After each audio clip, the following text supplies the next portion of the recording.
Learning a new language is exciting and full of possibilities.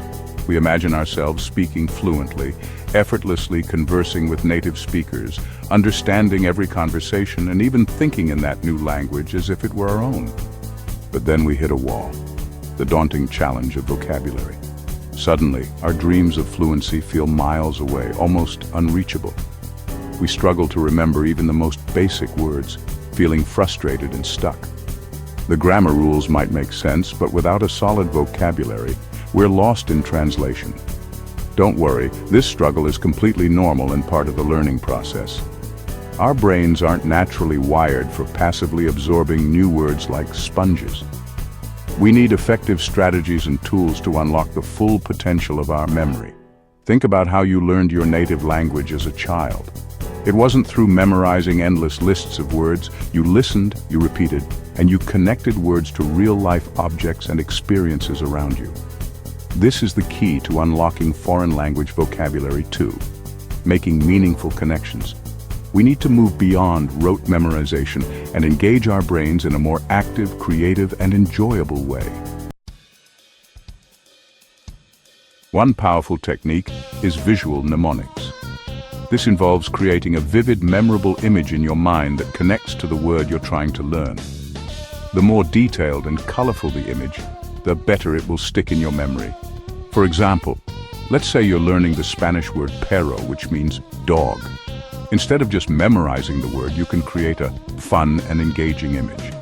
Instead of just repeating perro over and over, imagine that you only ever see dogs in twos.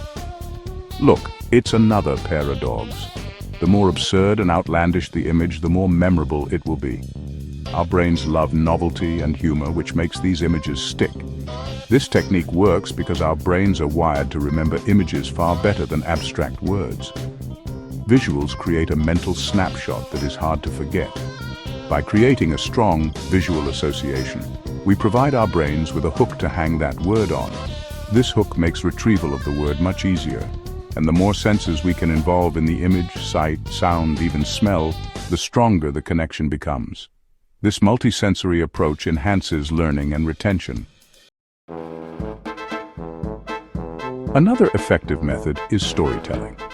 Our brains love stories. We're naturally drawn to narratives, to characters and plots. We can use this to our advantage when learning vocabulary. Instead of memorizing isolated words, try weaving them into a story. For example, let's say you're learning the French words for cat, chat, milk, lait, and to drink, boire. You could create a simple story in the target language about a mischievous cat who sneaks into a kitchen late at night to steal a saucer of milk. The act of creating and visualizing this story helps cement the words in your memory.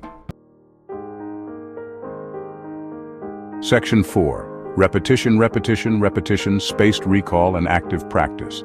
No matter how effective the memory technique, without repetition, we're likely to forget. This is where spaced repetition comes in. This technique involves reviewing new vocabulary at increasing intervals. Initially, you might review a word after a few minutes, then a few hours, then a day, then a few days, and so on. This gradual spacing helps to solidify the word in your long-term memory. Combine spaced repetition with active recall, where you force yourself to retrieve the word from memory without looking at it.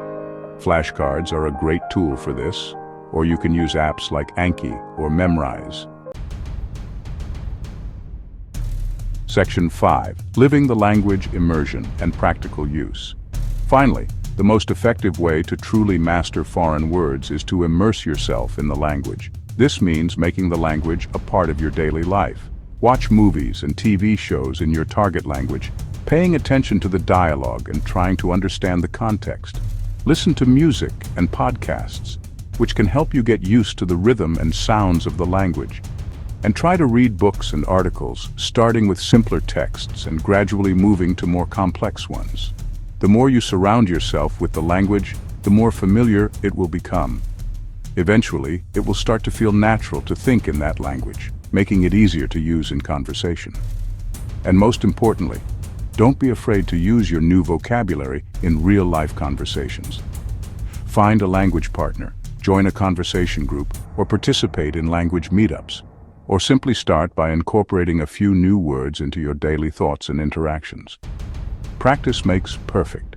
The more you use the language, the more it will become a part of you, and the more confident you'll become in your ability to communicate effectively.